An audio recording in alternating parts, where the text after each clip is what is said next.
يا أيها الذين آمنوا إذا قيل لكم تفسحوا في المجالس فافسحوا يفسح الله لكم وإذا قيل انشزوا فانشزوا يرفع الله الذين آمنوا منكم والذين أوتوا العلم درجات والله بما تعملون خبير. بسم الله الرحمن الرحيم. السلام عليكم ورحمة الله وبركاته. إن الحمد لله نحمده ونستعينه ونستغفره ونعوذ بالله من شرور أنفسنا وسيئات أعمالنا. من يهده الله فلا مضل له ومن يضلل فلا هادي له وأشهد أن لا إله إلا الله ربي وحده لا شريك له وأشهد أن محمدا عبده ورسوله. يا أيها الذين آمنوا اتقوا الله حق تقاته ولا تموتن إلا وأنتم مسلمون. يا أيها الناس اتقوا ربكم الذي خلقكم من نفس واحدة وخلق منها زوجها وبث منهما رجالا كثيرا ونساء. اتقوا الله الذي تساءلون به والأرحام إن الله كان عليكم رقيبا. يا أيها الذين آمنوا اتقوا الله وقولوا قولا سديدا يصلح لكم أعمالكم ويغفر لكم ذنوبكم ومن يطع الله ورسوله فقد فاز فوزا عظيما. اعلموا فإن أصدق الحديث كتاب الله وخير الهدي هدي محمد صلى الله عليه وسلم وشر الأمور محدثاتها وكل محدثة بدعة وكل بدعة ضلالة وكل ضلالة في النار. أما بعد. Alhamdulillah wa syukurillah ala ni'amillah. Segala puji dan syukur kita panjatkan kehadirat Allah subhanahu wa ta'ala atas segala nikmat dan karunia yang Allah subhanahu wa ta'ala telah limpahkan kepada kita. Wal'afu minkum. Agak panjang kita libur untuk kajian di hari Sabtu, tapi alhamdulillah dapat diisi dengan daurah kitab Qawaidul Arba oleh Ustaz Muhammad bin Salim Askar hafizahullah. Hadir semua waktu itu 4 pekan. Alhamdulillah. Alhamdulillah. Bapak-bapak dan ibu-ibu yang dimuliakan oleh Allah subhanahu wa ta'ala, akhir-akhir ini ada satu hal yang sangat disayangkan, penyakit yang menimpa banyak dari kaum muslimin khususnya kita di Indonesia, yaitu al-khawfu anil mustaqbal, rasa takut yang berlebih tentang masa depan. Kekhawatiran yang berlebih ini seakan-akan tidak ada napak tilas dari pelajaran tauhid dan keimanan yang mereka pelajari. Rasa takut yang berlebih dalam diri kaum muslimin efek dari adanya pemilihan pemimpin di tengah-tengah kita kaum muslimin di Indonesia. Masing-masing memiliki orang-orang yang dia unggulkan untuk dapat menjadi pemimpin bagi mereka. Di satu sisi ada rasa takut yang berlebih jika ternyata yang memimpin itu bukan siapa yang dia anggap terbaik. Sehingga ketakutan itu tanpa disadari menjalar dalam diri mereka dan orang-orang di sekitar mereka. Bahkan tidak sedikit dari mereka yang mengatakan, Allah, kalau bukan fulan, hancur. Kalau bukan allan, begini. Kalau akhirnya fulan, bakal begini. Seakan-akan banyak di antara kaum muslimin yang bisa meramal tentang masa depan. Rasa takut yang berlebih tentang masa depan ini bukan sesuatu yang mahmud, justru sesuatu yang madhmum, yang tercela. Kita memang diperintahkan untuk berikhtiar, berdoa untuk mendapatkan pemimpin yang terbaik. Doa. Allahumma walli alaina khiyarana. Pimpinlah, jadikanlah pemimpin di tengah-tengah kami yang terbaik di antara kami. Tetapi doa dan ikhtiar itu tidak boleh diiringi dengan rasa takut yang berlebih tentang masa depan. Justru kita harus selalu yakin bahwa apapun tidak akan pernah terjadi tanpa kehendak Allah Subhanahu wa taala. Walau seluruh makhluk berusaha untuk memberikan kemudaratan kepada kita, tidak akan pernah kita tertimpa kemudaratan kecuali atas sesuatu yang telah Allah takdirkan. Walau seluruh makhluk berusaha untuk memberikan manfaat kepada kita, kita tidak akan pernah mendapatkan manfaat itu kecuali jika sudah Allah takdirkan. Bukankah itu yang kita pelajari? Tapi ini seakan-akan hilang. Subhanallah. Mau kita dipimpin oleh pemimpin terbaik di atas muka bumi ini, dikelilingi dia dengan orang-orang terbaik, kalau memang kemanfaatan itu tidak akan kita rasakan, tidak akan pernah kita rasakan. Jadi kita harus kembalikan semuanya kepada Allah Subhanahu wa taala. Tugas kita itu adalah berusaha berikhtiar berdoa. Tetapi tetap harus ada husnudzan kepada siapa? Kepada Allah Subhanahu wa taala.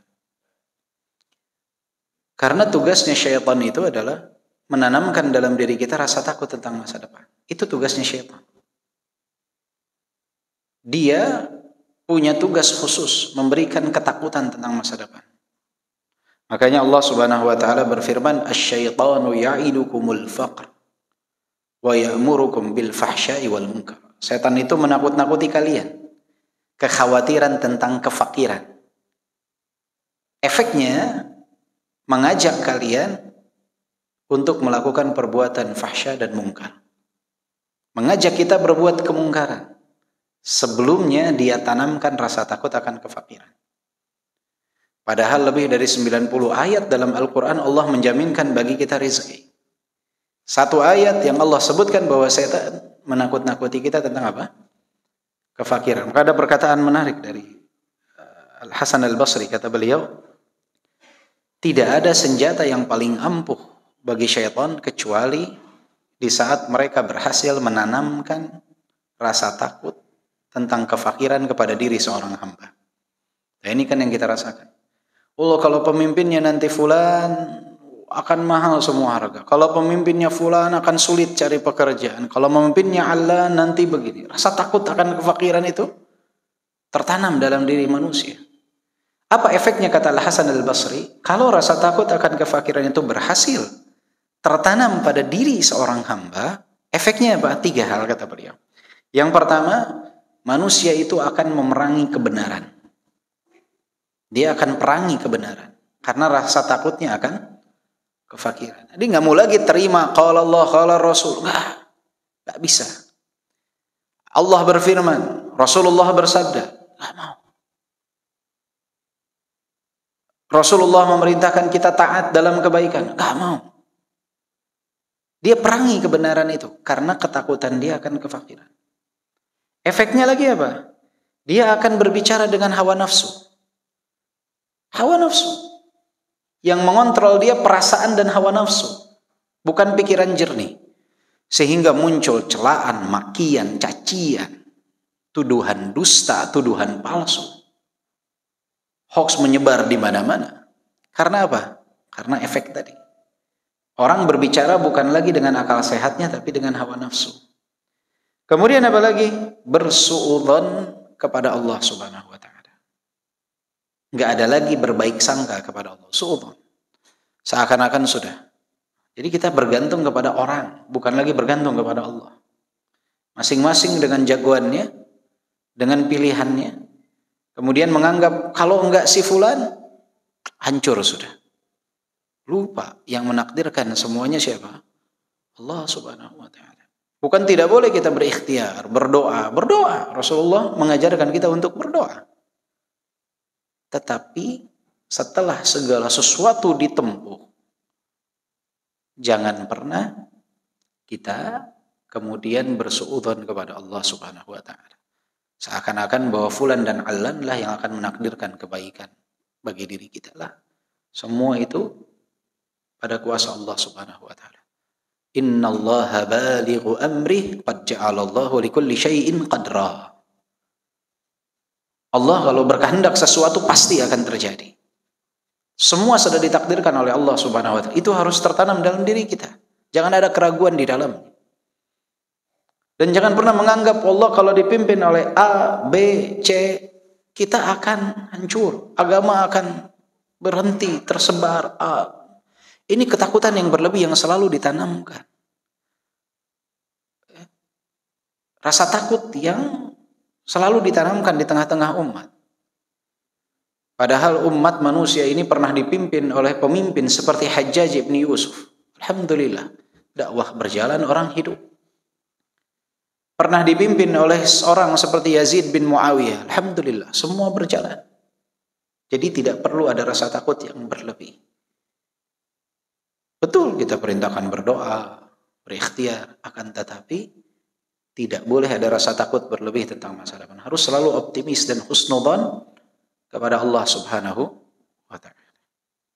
Maka akidah Ahlussunnah wal Jamaah itu adalah siapapun yang memimpin mereka, dengan cara apapun mereka memimpin, tugas kita adalah taat dalam ketaatan kepada Allah. Mendoakan kebaikan untuk mereka. Jika mereka orang yang baik, semoga semakin baik. Jika mereka bukan orang yang baik, semoga menjadi baik. Karena doa itu mendatangkan manfaat untuk yang berdoa, dan insya Allah akan menjadi sebab perubahan ke arah yang lebih baik. Tapi celaan dan makian hanya akan mendatangkan dosa bagi yang melakukannya dan tidak akan merubah apapun. Itu dianjurkan berdoa. Makanya kalau seseorang menjalankan prinsip akidah Ahlussunnah wal Jamaah, tenang hidup dia. Siapapun yang memimpin dia, menang dalam peperangan kah, menang dikarenakan kudeta kah, atau apapun. Ketika ada pemimpin, tugas dia taat dalam ketaatan kepada Allah. Tidak boleh taat dalam kemaksiatan. Tugas dia mendoakan kebaikan. Itu yang harus dilakukan. Kadang rasa takut yang berlebih ini sengaja ditanamkan oleh banyak orang untuk menjalankan apa yang menjadi agenda mereka. Dan kaum muslimin tidak boleh terpengaruh dengan hal ini. Nah, ini selalu ditanamkan. Tidak boleh seperti itu. Kita tidak boleh ada rasa takut yang berlebih tentang masa depan dunia. Kalau mau punya rasa takut yang berlebih tentang masa depan setelah kematian. Itu yang harus ada, rasa takut yang berlebih. Bukan kehidupan dunia. Kekhawatiran boleh. Berjaga-jaga boleh. Tapi kekhawatiran yang berlebih itu sesuatu yang tercela. Al-khauf anil mustaqbal secara berlebih itu sesuatu yang tercela. Ingat ya ikhwah, sekali lagi, kita punya Allah Subhanahu wa ta'ala. Bergantung kepada Allah dan berhusnudzanlah kepada Allah Subhanahu wa ta'ala. Enggak ada yang bisa memberikan kemudaratan kalau tidak Allah takdirkan. Tidak ada yang bisa memberikan manfaat kalau tidak Allah takdirkan. Kemudian juga tidak boleh muncul adanya perpecahan di tengah-tengah umat. Enggak boleh. Antum kalau politik itu seperti orang main catur. Ketika semua pasukan sudah meninggal, sudah wafat, sisa raja dengan raja dihukumi apa? Remis mereka, salaman. Nggak ada raja membunuh raja. Remis, salaman mereka. Selesai pertandingan. Yang di bawah sudah banyak yang bergelimpangan mati, yang di atas akan bersalaman. Dan itulah politik yang ada. Jadi rugi kalau kita saling memakan di antara ayah dengan anak, kakak dengan adik, tetangga dengan tetangga, kawan. Terputus tali ukhuwah, terputus silaturahim. Ketika kita sudah berdarah-darah, kemudian mereka bersalaman. Rugi kita. Jangan mau dijadikan sebagai alat seperti itu. Yang namanya silaturahim harus dijaga. Tali ukhuwah harus dijaga. Hubungan bertetangga harus dijaga. Tidak boleh terbawa hal-hal yang tidak bermanfaat bagi kita. Apalah artinya kedudukan duniawi kalau bisa mendatangkan kemudaratan. Jadi kalau ada dalam pemilu kemarin yang kalah misalkan, setelah ada pengumuman resmi, ada yang kalah, antum harus ucapkan selamat kepada mereka. Ana mengajak yang kalah itu bersyukur. Yang menang, dia harus mengucapkan inna lillahi wa inna ilaihi raji'un. Kenapa yang kalah harus bersyukur? Karena terlepas dari dia tanggung jawab atas umat yang begitu banyak. Orang yang kalah dalam pemilihan wali kota, dia terbebas dari tanggung jawab jutaan orang di yaumil qiyamah kelak. Orang yang kalah dalam pemilihan gubernur, dia terlepas dari tanggung jawab puluhan juta orang di yaumil qiyamah kelak. Orang yang kalah dalam pemilihan presiden, dia terlepas dari tanggung jawab ratusan juta. Bukan perkara yang mudah. Wallah, berat. Dia harusnya bersyukur, alhamdulillah, ya Allah, engkau lepaskan ini dari tanggung jawab kami. Itu yang harusnya ada. Yang dapat tanggung jawab tersebut harusnya mengucapkan inna lillahi wa inna ilaihi raji'un. Musibah. Karena mereka harus mempertanggungjawabkan umat ini di hadapan Allah Subhanahu wa taala. Jangankan masyarakat yang begitu banyak. Kita, Pak, tanggung jawab kepada istri dan anak saja, wallah berat. Berapa banyak orang yang ketika akad nikah meneteskan air mata. Kenapa? Karena dia tahu sekarang dia harus menjadi penanggung jawab atas seorang wanita. Kenapa banyak bapak yang menangis saat kelahiran anaknya? Bukan hanya menangis bahagia, tapi menangis memikirkan bagaimana tanggung jawab ini dapat dia emban mendidik anak tersebut. 1, 2, 3 orang bersedih dia karena tanggung jawab bertambah. Makanya aneh kalau ada orang yang bahagia tertawa ketika mendapatkan amanah. Padahal ini sesuatu yang sangat berat. Jadi kalau udah keluarga, Pak, yang kalah ikutan pemilihan, Bapak ucapkan selamat. Mabruk. Barakallahu fiik. Selamat. Kenapa? Antum lepas dari tanggung jawab di hari kiamat. Nikmat. Yang menang kasihan. Kira-kira setuju gak yang seperti itu? Ya, subhanallah. Ya, Allahul musta'an. Ini fitnah setiap Allah, banyak dosa yang bertebaran di masa-masa fitnah ini. Tuduhan, cacian, makian. Sesuatu yang gak berdasar. Gak boleh ada hal semacam itu. Ingat aja prinsip catur itu ya. Jadi jangan mau kita jadi pion-pion yang berguguran di tengah jalan. Ayo ikhwah rahimani wa rahimakumullah. Dan kita sekarang tidak terasa sudah juga berada di awal-awal dari bulan Sya'ban. Bulan Sya'ban ini istimewa Bapak Ibu sekalian. Sya'ban berasal dari kata sya'bun, yang artinya adalah kelompok-kelompok atau golongan-golongan.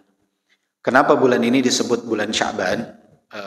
Sebagian menyebutkan bahwa dahulu bangsa jahiliyah kalau masuk bulan ini mereka berpencar berkelompok-kelompok. Ada versi yang mengatakan mereka berpencar untuk mencari bekal air untuk kehidupan mereka selanjutnya. Ada juga yang mengatakan bahwa mereka berkelompok-kelompok untuk melakukan peperangan. Sehingga bulan ini disebut dengan bulan Sya'ban. Dari kata sya'bun, kelompok-kelompok atau golongan-golongan. Bulan ini yang disebutkan oleh Abu Bakar Al-Balkhi rahimahullah, Syahru Rajab, Syahru Zar, wa Syahru Sya'ban, Syahru Suqyi Zar, wa Syahru Ramadan, Syahru Hasadi Zar. Bulan Rajab adalah bulan menanam bibit, bulan Sya'ban adalah bulan menyirami tanaman, dan bulan Ramadan adalah bulan menuai hasil. Bulan menanam bibit, bulan Rajab, bulan Sya'ban adalah bulan menyirami tanaman, dan bulan Ramadan adalah bulan menuai hasil. Maka bulan Sya'ban ini terhimpit di antara 2 bulan yang sangat istimewa, yaitu Rajab sebagai salah satu dari Ashhurul Hurum, dan bulan Ramadan yang di dalamnya ada Siyam Ramadan yang merupakan bagian daripada rukun-rukun Islam. Maka Rasulullah SAW bersabda, "Dzaka syahrun yaghfulun nasu anhu baina Rajabin wa Ramadan." Bulan Sya'ban ini adalah bulan yang sering dilalaikan oleh manusia, dan dia terletak di antara bulan Rajab dan bulan Ramadan. Padahal bulan Sya'ban ini tidak kalah istimewa. Aisyah radhiyallahu anha pernah mengatakan, "Fama ra'aitu Rasulullah sallallahu alaihi wasallam istakmala siyam syahrin illa Ramadan, wa ma ra'aituhu aktsara siyaman minhu fi Sya'ban." Kata Aisyah radhiyallahu anha, aku tidak pernah melihat Rasulullah itu puasa 1 bulan penuh kecuali Ramadan. Dan aku tidak pernah melihat Rasulullah paling banyak berpuasa pada 1 bulan kecuali di bulan Sya'ban. Jadi Rasulullah itu paling banyak puasa setelah Ramadan ya di bulan Sya'ban. Pernah ditanyakan kepada Rasulullah, kenapa engkau berpuasa di bulan Sya'ban ini? Maka Rasulullah menjawab, huwa syahrun turfa'u fihi al-a'mal ila rabbil alamin. Fa uhibbu an yurfa'a amali wa ana sha'im. pada bulan Sya'ban ini diangkat seluruh amalan ke hadirat Allah Subhanahu wa taala, Rabbul Alamin. Dan aku sangat menyukai, kata Rasulullah, di saat diangkatnya amalanku, aku dalam keadaan berpuasa. Jadi bulan Sya'ban ini adalah bulan pengangkatan amalan. Jadi amalan itu diangkat, ada 4 fase. Yang pertama adalah pengangkatan yaumi. Amalan itu diangkat setiap hari. Amalan di waktu siang diangkat sebelum matahari terbenam. Amalan di waktu malam diangkat sebelum matahari terbit. Ini ala syakal yaumi, pengangkatan amalan yaumi, harian. Jadi setiap hari amalan kita tuh diangkat, dilaporkan.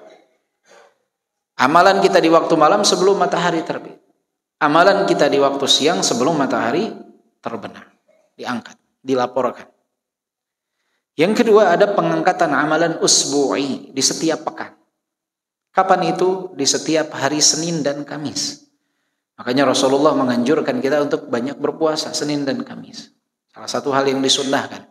Karena momentum itu adalah momentum pengangkatan amalan di setiap pekan. Senin dan Kamis. Senin dan Kamis. Dilaporkan amalan kita.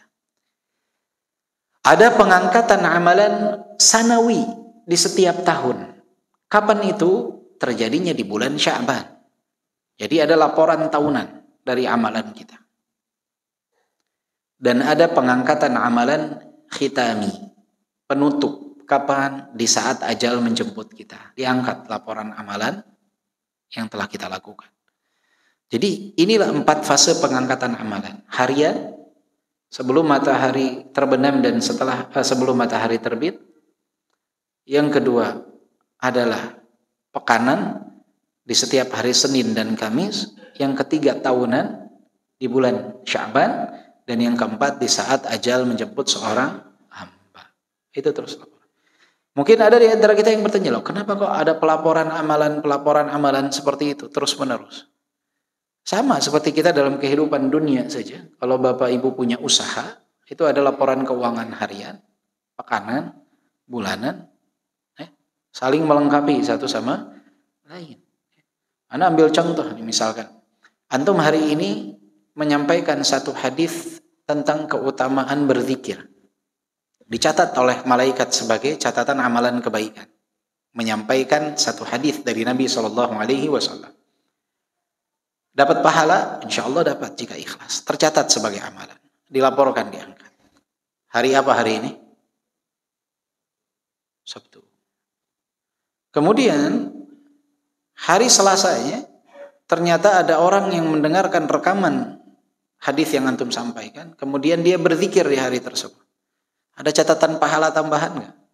Ada. Itu akan dilaporkan juga. Jadi ada laporan harian, ada laporan kanan, ada tahunan. Ada orang yang dia berdosa hari ini, besok dia beristighfar. Maka ada penghapusan catatan keburukan dia. Ketika kita minta dihapuskan catatan amalan. Dan seperti itu terus. Maka kita harus berusaha semaksimal mungkin saat diangkatnya amalan kita dalam keadaan baik. Maka itulah yang Rasulullah lakukan. Rasulullah sangat ingin saat diangkatnya catatan amalan, beliau dalam keadaan apa? Berpuasa. Itu dilakukan oleh Rasulullah di bulan apa? Di bulan Sya'ban.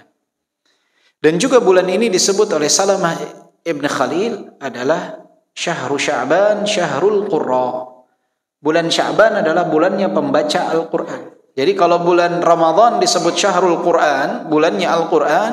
Bulan Sya'ban disebut Syahrul Qurra, bulannya pembaca Al-Quran.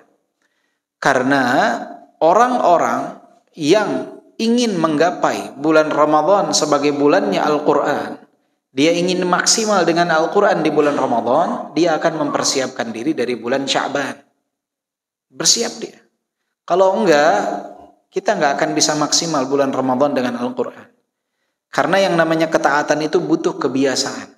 Kalau tidak, kita akan kaget dan tidak akan sanggup untuk bertahan dalam jangka waktu yang lama. Kalau kita enggak terbiasa membaca Al-Quran di bulan Sya'ban, maka di bulan Ramadan target khatam Al-Quran itu akan sangat berat. Hari pertama mungkin kita sanggup membaca 1 juz. Hari kedua kita sanggup membaca 1 juz. Hari ketiga mulai berkurang menjadi setengah juz. Hingga akhirnya selesai Ramadan tidak selesai 5 juz juga. Kenapa? Karena tidak terbiasa. Udah kram duluan, udah ngantuk duluan. Karena memang tidak terbiasa. Sama seperti orang mau bermain sepak bola. Dia nggak pemanasan dulu. Masuk langsung ke lapangan. 5 menit kram dia, ditandu keluar. Nggak bisa melanjutkan pertandingan. Kenapa? Nggak sanggup, nggak pakai pemanasan. Dan ini yang sering terjadi dengan kita di bulan Ramadan sebelumnya. Kita ingin langsung bertempur di bulan Ramadan tanpa ada latihan dan persiapan. Akhirnya kita gugur di tengah jalan. Ramadan akhirnya tidak memiliki nilai yang maksimal. Kita tidak bisa memetik maksimal hasilnya. Kenapa? Karena persiapannya minim. Makanya kata para ulama, kedudukan Ramadan, Sya'ban dengan Ramadan itu ibarat sunnah ratibah dengan sholat fardu. Kalau sunnahnya ini dijaga, sholat fardunya akan terjaga. Kalau sunnahnya ini diabaikan, sholat fardunya akan terbengkalai. Maka jaga bulan Sya'ban, insya Allah hasil maksimal di bulan Ramadan akan didapatkan. Dan jangan lupa juga untuk berdoa. Kita sering sampaikan doa dari Yahya ibn Abi Katsir. Allahumma sallimna li Ramadan wa sallim lana Ramadan wa tasallamhu minna mutaqabbala. Ya Allah, selamatkanlah kami untuk dapat berjumpa dengan bulan Ramadan. Karuniakanlah kami untuk dapat beramal di bulan Ramadan. Dan terimalah amalan kami di bulan Ramadan. Jadi 3 unsur ini yang selalu didoakan oleh para salafus saleh, yaitu berdoa untuk berjumpa dengan bulan Ramadan, berdoa untuk beramal di bulan Ramadan, dan berdoa untuk diterima amalnya di bulan Ramadan. Karena berapa banyak orang yang berjumpa dengan bulan Sya'ban, ternyata dia tidak sampai berjumpa dengan bulan Ramadan. Satu pun di antara kita hari ini nggak ada yang bisa menjamin apakah kita akan berjumpa atau tidak dengan bulan Ramadan. La ana wala antum, nggak ada. Maka kita berdoa, ya Allah, sampaikan aku dengan bulan Ramadan. Karena ini yang jadi umniyah, harapan, keinginan ahlul kubur saat ini untuk dapat berjumpa dengan bulan Ramadan. Mereka berharap 1 detik saja berjumpa dengan bulan Ramadan. Mereka sudah tertutup harapan bagi mereka, telah wafat. Kita masih punya kesempatan. Maka berdoalah agar diperjumpakan dengan bulan Ramadan. Sisa tinggal 23 hari lagi. Belum tentu. Mau sisa tinggal 1 hari lagi, banyak orang yang wafat ba'da asar di tanggal 30 Sya'ban. Nggak berjumpa dia dengan bulan Ramadan. Maka minta agar berjumpa dengan bulan Ramadan. Yang kedua, minta agar bisa beramal di bulan Ramadan. Karena berapa banyak orang yang berjumpa dengan bulan Ramadan, dia bukannya beramal soleh, malah melakukan kemaksiatan di bulan Ramadan. Dia tidak beramal di bulan Ramadan. La siyam wa la qiyam. Ada juga yang puasanya seperti itu. Tidur ba'da subuh, bangun ba'da asar, dijamak zuhur dan asar, keliling-keliling cari makanan, buka puasa, nongkrong sampai subuh. La salat tarawih, wala Quran, wala apapun tidak dia lakukan. Banyak yang seperti ini, banyak, bukan 1-2. Dia habiskan main game malamnya, siangnya habis waktu. Ada yang malamnya ba'da maghrib beres buka puasa dia sibuk main catur, main gaple, ditinggalkan orang salat tarawih dia dengan kehidupannya.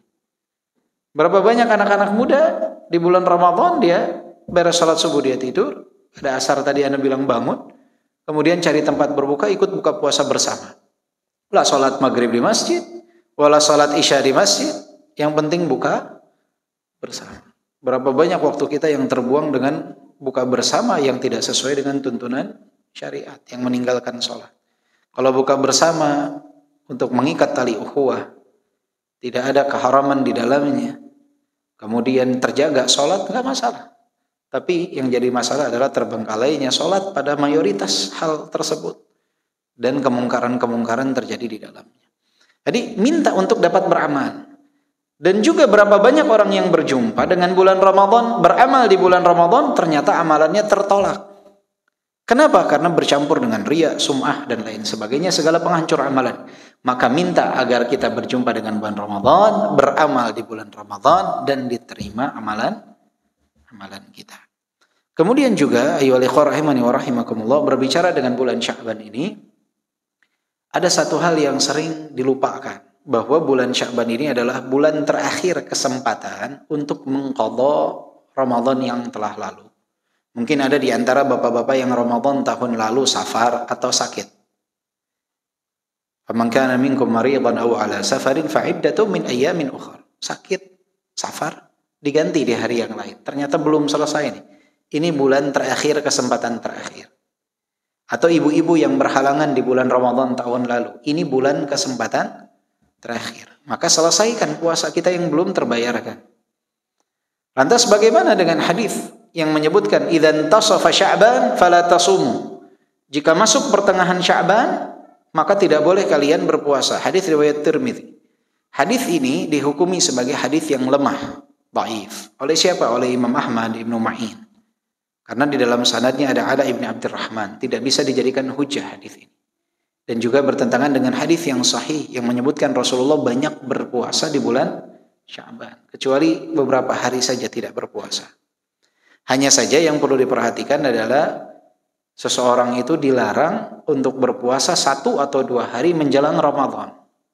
Jika tujuannya adalah untuk berjaga-jaga dan berhati-hati. Siapa tahu sudah masuk bulan Ramadan, itu dilarang. Tapi kalau dia berpuasa 1-2 hari sebelum Ramadan karena mengqadha puasa, itu dibolehkan. Karena Rasulullah bersabda, la taqaddamu Ramadan bi shaumi yaumin wala yaumain illa rajulun kana yasumu yauman falyasumhu. Kata Rasulullah, jangan kalian mendahului puasa Ramadan 1-2 hari sebelumnya. Maka kata para ulama, larangan ini adalah bagi mereka yang melakukannya sebagai bentuk kehati-hatian. Khawatir sudah masuk Ramadan, saya puasa aja dari tanggal 29 Sya'ban. Atau saya mau puasa saja dari tanggal 30 Sya'ban. Enggak boleh. Karena Rasulullah dalam hadis yang lain mengatakan, man shawma al-yawma alladhi yashukku bihi an-nas faqad 'asa Abul Qasim. Siapa yang berpuasa di hari yang diragukan hari tersebut, maka dia telah bermaksiat kepada Abul Qasim, kepada Rasulullah sallallahu alaihi wasallam. Jadi enggak boleh. Ibadah itu harus dibangun di atas keyakinan. Kan banyak di kita. Puasanya sampai Senin, lebarannya Rabu. Antum Selasa kemana? Ragu. Antum kalau puasanya sampai Senin, Selasa antum lebaran. Kalau puasanya sampai Selasa, Rabu, lebaran. Pak, tanggal 1 Ramadan kapan? Hari Selasa. Kok antum puasa dari Senin? Jaga-jaga. Subhanallah. Harus di atas keyakinan. Ini kemungkinan kita lebaran sekarang di Indonesia, kemungkinan nanti Idul Fitri itu barengan. Semua kelompok akan berlebaran bersama. Awal Ramadannya akan beda. Jadi nggak ada istilah misalkan, saya mau puasa ikut yang lebih dulu aja. Kenapa? Siapa tahu hari ini sudah Ramadan. Berarti itu dibangun di atas apa? Keraguan. Ketika ditanya kapan tanggal 1 Ramadan, tanggal 12. Antum kenapa puasa dari tanggal 11? Khawatir sudah masuk Ramadan. Ibadah harus dibangun di atas keyakinan. Kita puasa di hari yang diragukan karena kehati-hatian dan keraguan, bukan bernilai ibadah. Justru kata Rasulullah, faqad 'asa Abul Qasim. Sama saja dia telah bermaksiat kepada Abul Qasim. Bukan sesuatu yang baik justru. Kecuali kalau memang antum yakin puasa itu mulainya tanggal itu, nggak masalah. Kan ada yang misalkan yang nanti nih di Ramadan, ada yang saya yakin puasa mulainya tanggal 11. Saya yakin puasa mulai tanggal 12. Yang yakin tanggal 11 ya puasa tanggal 11. Yang yakin tanggal 12, kenapa harus dimulai dari tanggal 11? Nah, ini nggak boleh. Keraguan-raguan ini dijadikan sebagai landasan. Jadi kalau puasa 1 hari 2 hari sebelumnya karena kehati-hatian, keraguan nggak boleh. Tapi kata para ulama, kalau mengqadha, kafaroh atau nazar boleh. Jadi puasa wajib boleh disepakati oleh para ulama. Kalau puasa sunnah bagaimana? Nanti tanggal 12 Maret itu hari apa ya? Selasa. Selasa ya? Nah, 12 Maret hari Selasa. Misalkan diputuskan 12 Maret itu Ramadan. Tanggal 10 biasanya ada sidang itsbat, kemudian diputuskan Ramadan tanggal 12. 11 nih hari apa? Hari Senin. Boleh gak Senin kita puasa Senin Kemis? Kalau puasa wajib, sepakati oleh ulama boleh.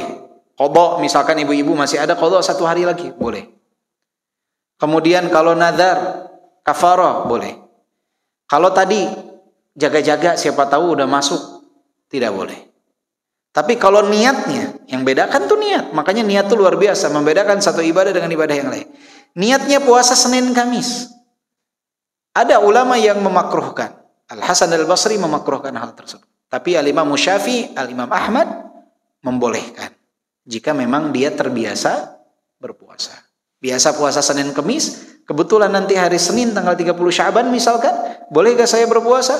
Boleh. Kalau mengambil pendapat dari Al-Imam Syafi'i dan Imam Ahmad. Jadi yang disepakati dilarang jika niatnya sebagai bentuk kehati-hatian. Itu tidak dibolehkan. Jelas tentang puasa nih. Kemudian pertanyaan berikutnya, adakah hari khusus yang disunahkan untuk berpuasa di bulan Sya'ban? Ini pertanyaan yang juga sering muncul. Ada gak sih hari khusus itu spesial? Kan kalau Muharram tanggal berapa? 9, 10, Tasu'a, Asyura. Kalau Dzulhijjah, hari Arafah. Itu disunahkan untuk berpuasa. Kalau di bulan Sya'ban ada gak hari khususnya?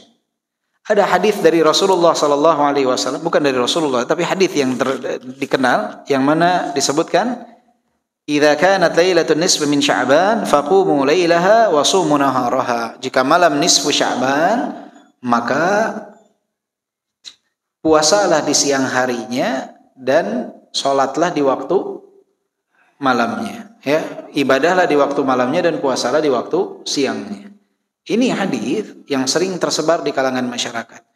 Jadi jika datang malam nisfu Sya'ban, malamnya dihidupkan dengan ibadah, paginya atau siangnya berpuasa. Berarti bertepatan dengan tanggal 15 Sya'ban. Hadis ini dihukumi oleh para ulama sebagai hadis yang maudhu, hadis yang palsu. Bukan hanya lemah ya, bukan dhaif saja, tapi palsu. Kenapa? Karena di dalam sanadnya terdapat Ibnu Abi Sabrah. Ibnu Abi Sabrah ini dihukumi oleh para ulama sebagai orang yang muttaham bil kadzib, pendusta. Dan ini disebutkan oleh siapa? Oleh Ibnu Hajar dalam At-Taqrib. Dan juga Imam Ahmad, Ibnu Ma'in mengatakan bahwa Ibnu Abi Sabrah adalah perawi yang memalsukan hadis. Jadi hadis ini tertolak karena adanya perawi Ibnu Abi Sabrah yang dikenal sebagai pemalsu hadis. Tertolak hadis ini.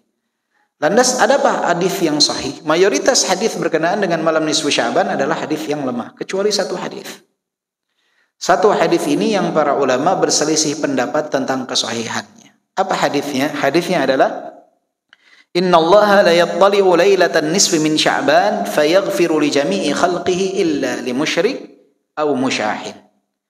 Hadis ini yang mana Rasulullah bersabda yang mananya Allah Subhanahu wa taala itu melihat di malam nisfu Sya'ban, mengampuni seluruh dosa hambanya kecuali orang musyrik dan orang yang bertikai, musyahid, bertikai dengan orang lain. Jadi keutamaan malam nisfu Sya'ban satu hadis ini yang mana para ulama ada yang mensahihkannya. Siapa yang mensahihkan hadis ini? Di antaranya Syekh Al-Albani rahimahullah. Beliau mengatakan bahwa hadis ini adalah hadis yang sahih. Apakah semua ulama sepakat atau tidak? Kalau dilihat fatwa Syekh Abdul Aziz bin Baz, Syekh Al-Utsaimin yang zaman sekarang ya, Syekh Abdul Aziz bin Baz, Syekh Al-Utsaimin, mereka mengatakan bahwa seluruh hadis berkenaan dengan malam nisfu Sya'ban adalah hadis yang lemah. Tapi justru Syekh Al-Albani mengatakan bahwa hadis ini adalah hadis yang sahih. Hadis ini adalah hadis yang sahih. Maka disebutkan oleh Ibnu Rajab rahimahullah sebelumnya, jauh sebelum Al-Imam Al-Albani mengatakan bahwa ada yang maknanya beliau katakan berkaitan dengan malam nisfu Sya'ban, dahulu para tabi'in penduduk Syam seperti Khalid ibn Ma'dan, Makhul, Luqman bin Amir dan beberapa tabi'in yang lainnya memuliakan malam nisfu Sya'ban ini.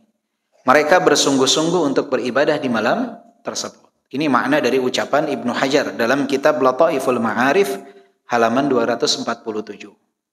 Kemudian Syekhul Islam Ibnu Taimiyah rahimahullah pernah mengatakan, "Wa amma lailatan nisfi min Sya'ban fa fiha fadl. Wa kana fi salaf man yusalli fiha." Malam nisfu Sya'ban ini kata beliau, di dalamnya terdapat keutamaan.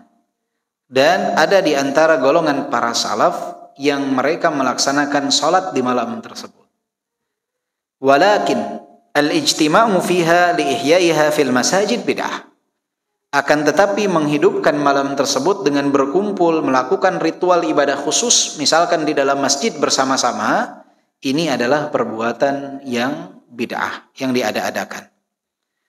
Wa amma lailatan nisf faqad ruwiya fi fadliha ahaditsun wa athar. Keutamaan tentang malam nisfu Sya'ban, ada hadis dan athar berkenaan dengan hal tersebut. Wa naqala an ta'ifatin minas salaf annahum kanu yusalluna fiha. Dan bahkan dinukilkan dari sebagian para salaf bahwa mereka salat di malam tersebut, menghidupkan malam tersebut. Fa salatul rajul fiha wahdahu qad taqaddamahu fihi salaf. Salatnya seseorang di malam tersebut itu telah didahului oleh para salaf, sebagaimana tadi ya, para tabi'in Khalid bin Ma'dan, Makhul, Luqman bin Amir dan yang selainnya. Walahu fihi hujjah, ada hujjahnya, ada yang bisa dijadikan rujukan. Fala yunkar mithli hadza, maka tidak boleh seseorang mengingkari hal seperti ini. Walhasil khulasahnya ya ikhwah, hadis berkenaan dengan malam nisfu Sya'ban itu banyak. Mayoritasnya adalah hadis yang lemah, disepakati kelemahannya, dan ada juga hadis yang palsu. Hadis yang sahih, yang sebagian mensahihkannya di antara Syekh Albani dan juga didukung oleh ucapan Ibnu Rajab dan juga Syekhul Islam Ibnu Taimiyah, adalah bahwa di malam nisfu Sya'ban ini Allah Subhanahu wa taala mengampuni dosa seluruh hambanya, kecuali orang musyrik dan orang yang bertikai, berselisih faham. Maka para ulama mengatakan, jika ada orang yang di malam nisfu Sya'ban itu menghidupkan malam itu, misalkan dia di rumah berdoa kepada Allah, ya Allah ampuni dosa-dosaku, Allahumma ighfirli, Rabbi ighfirli wa liwalidayya warhamka, dia berdoa, salat malam, menghidupkan malam itu untuk beribadah, maka hal tersebut tidak bisa diingkari. Kenapa? Karena ada hadis yang menjadikan rujukan dan para salaf memahami hadis tersebut dengan memperbanyak ibadah di malam itu.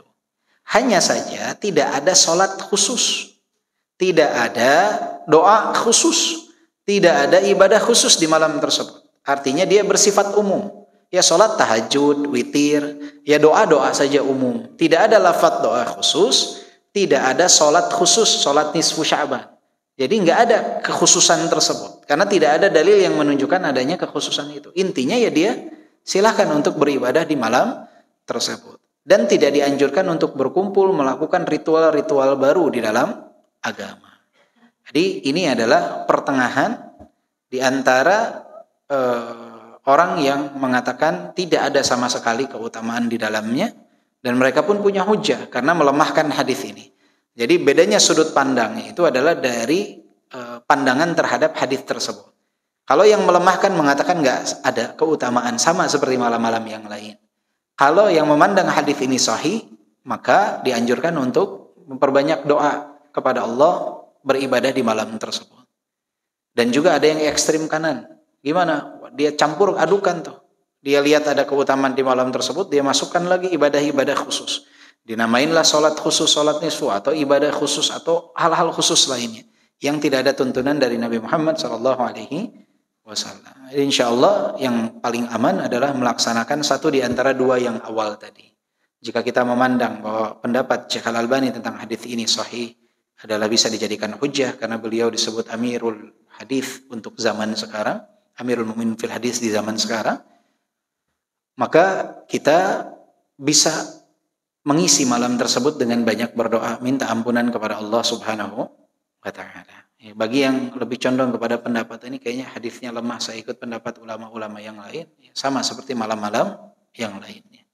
Akan tetapi yang perlu diperhatikan tadi, tidak ada ibadah khusus berkenaan dengan hari tersebut. Ya, tidak ada ibadah khusus berkenaan dengan hari tersebut. Dan juga satu poin tuh, ternyata orang yang bertikai itu tidak termasuk orang yang diampuni. Betul? Maka siapa yang kemarin, pemilu kemarin bertikai dengan adik kakaknya, dengan istrinya, dengan bapaknya, saatnya untuk berdamai agar mendapat ampunan dari Allah Subhanahu wa ta'ala. Jangan mau kita jadi pion-pion dalam papan catur. Mereka salaman nanti juga insya Allah ya. Terus kita yang gigit jari gitu ya, udah gontok-gontokan, udah ribut, udah. Subhanallah. Jangan sampai seperti itu. Baik. Kita lanjutkan pembahasan kita dari kitab Hilyah Thalibul Ilm, dan kita sekarang masuk ke dalam poin ke-28. Al-amru tsamin wal 20, hifdzur riayah. Bab ini Maknanya adalah menjaga ilmu. Jadi salah satu adab yang harus dilakukan oleh seorang penuntut ilmu adalah menjaga ilmu. Ubdhulil wus'a fi hifdhil ilm, hifdha ri'ayatin bil amali wal ittiba'. Jadi kita harus bersungguh-sungguh berijtihad untuk menjaga ilmu yang kita miliki. Dengan apa? Dengan beramal dan mengikuti Nabi sallallahu alaihi wasallam. Jadi bentuk penjagaan terhadap ilmu itu yang paling utama adalah dengan mengamalkan ilmu yang kita miliki dan mencontoh apa yang Nabi sallallahu alaihi wasallam lakukan. Itu cara kita menjaga ilmu.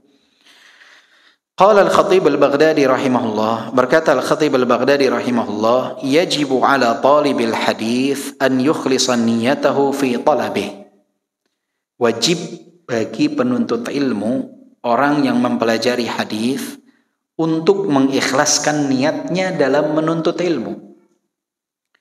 Wa yakuna qasduhu wajhallahi subhanahu. Dia harus memiliki niat, tujuannya adalah untuk mengharap keridhaan Allah subhanahu wa ta'ala. Dia beramal mengharap wajah Allah. Wal yahdhar an yaj'alahu sabilan ila nailil a'rab wa tariqan ila akhdhil a'wab. Faqad ja'a al-wa'idu liman ibtagha dhalika bi'ilmih. Dan dia harus berhati-hati.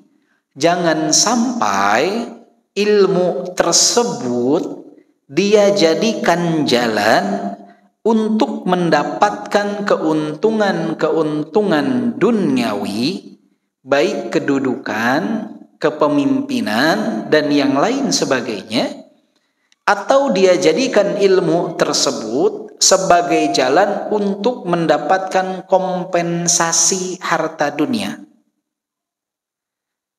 Karena telah ada ancaman berkenaan dengan hal tersebut. Siapa yang menuntut ilmu untuk mendapatkan itu? Jadi gak boleh. Seseorang menuntut ilmu itu jangan tujuannya untuk mendapatkan kedudukan duniawi. Bukan. Wah, saya mau belajar menuntut ilmu, kenapa? Biar nanti dapat uang banyak. Dengan mentarifkan setiap ceramah yang dilakukan. Enggak boleh. Makanya harus ada ma'isyah, penghidupan. Jadi itu yang harus ditanamkan kepada anak-anak kita. Jangan sampai tujuan dia belajar, mondok, agar menjadi kaya. Bukan. Dia mondok untuk mengangkat kejahilan atas dirinya. Dan kelak menjadi sebab terangkatnya kejahilan atas orang lain. Berkenaan dengan kehidupan dunia, dia harus mencari ma'isyah, harus punya penghidupan.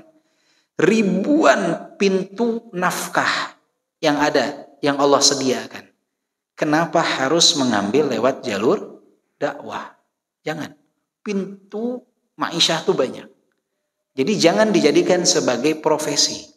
Kalau dijadikan sebagai profesi, maka kita akan menimbang penyampaian materi itu bergantung kepada nominal yang dapat didapatkan. Jadi mengisi di mana bukan lihat maslahat. Lihat maslahat pribadi. Berapa yang didapatkan. Akan menahan satu materi karena khawatir jika disampaikan tidak akan mendapatkan undangan kembali di tempat yang sama. Ini musibah. Kenapa? Di saat dakwah itu dicampurkan dengan keinginan duniawi. Ketika dia mengharapkan kedudukan dari dakwahnya, maka dia akan menjadi orang yang dalam tanda kutip menjadi penjilat bagi orang yang bisa memberikan kekuasaan tersebut. Jika kekuasaan tersebut diberikan oleh rakyat, maka dia akan menyampaikan materi yang disenangi oleh masyarakat, bukan yang harus dia sampaikan. Karena kekhawatiran orang tidak senang kepada dia ketika dia menyampaikan kebenaran. Yang namanya al-haqqu mur, kebenaran itu pahit. Nah, kadang kalau sudah kaitannya dengan kedudukan dan materi, itu semua akan diracik bagaimana yang terpenting si dakwah dan ilmu ini jadi wasilah dia untuk dapat kedudukan dan keuntungan duniawi. Tapi jika kedudukan dan keuntungan duniawi ini tidak dijadikan oleh dia tujuan, maka ilmu dan dakwah ini akan dia racik bagaimana yang paling maslahat untuk umat, bukan yang paling disenangi oleh umat, tapi mana yang paling maslahat, mana yang al-ahammu minal muhim. Namun bukan berarti ketika ditanya Syekh Al-Utsaimin kan bagaimana dengan sekarang orang ketika belajar dia akan dapat syahadah, dapat ijazah. Apakah itu termasuk dalam kategori dia mendapatkan hal tersebut, menuntut ilmu itu tersebut untuk kedudukan duniawi, untuk dapat gelar misalkan? Kata Syekh Al-Utsaimin, ini tergantung kepada niat orang melakukannya. Jika niatnya dia belajar agama adalah untuk mendapatkan ijazah yang dengannya dia dapat mendapatkan uang kelak, maka itu tidak dibolehkan. Tetapi jika dia mendapatkan ijazah tersebut dengan tujuan untuk menjadi wasilah menyampaikan ilmu kepada orang lain, karena di zaman sekarang misalkan dia tidak bisa mengajar di pondok pesantren tanpa ada ijazah yang berkaitan dengan hal tersebut, kadangkala dia tidak bisa menjadi imam di masjid tanpa ada background ijazah keagamaan, maka hal tersebut akan menjadi satu hal yang justru baik. Jadi ada sebagian ulama yang dia sebenarnya nggak butuh ijazah, tapi mau tidak mau diambil. Untuk apa? Untuk memudahkan dia dalam berdakwah, bukan memudahkan untuk mencari uang, materi. Karena di zaman sekarang, bagi kita di Indonesia, Pak, gelar itu luar biasa. Ya? Nggak ada gelar, nggak jadi. Karena pernah waktu itu ada yang mau mengundang ceramah, terus nanya background pendidikannya. Ketika tidak dilihat ada keterkaitan, karena kita banyaknya belajarnya lewat halakoh, talaki langsung tanpa ada ijazah, itu mundur, tidak jadi mengundang. Kenapa? Karena tidak ada apa? Ijazah. Subhanallah, ternyata di Indonesia ijazah sedemikian pentingnya. Itu luar biasa, ya. Jadi memang tidak bisa disalahkan karena orang itu melihat bahwa ijazah itu sebagai gambaran dia pernah belajar. Gambaran dia pernah belajar. Padahal Imam Syafi'i juga nggak punya gelar doktor, ya. Yang imam-imam yang lain juga sama. Bahkan masyayikh yang itu nggak ada. Pernah lihat ke gelar dokter Al-Albani? Nggak ada, ya. Syekh Al-Albani. Ya, memang mereka ilmunya luar biasa sekali. Tapi ya itulah kita di Indonesia. Makanya tidak bisa disalahkan juga ketika orang berusaha untuk mencari gelar ijazah itu. Selama tujuannya adalah untuk memudahkan dia dalam berdakwah, boleh.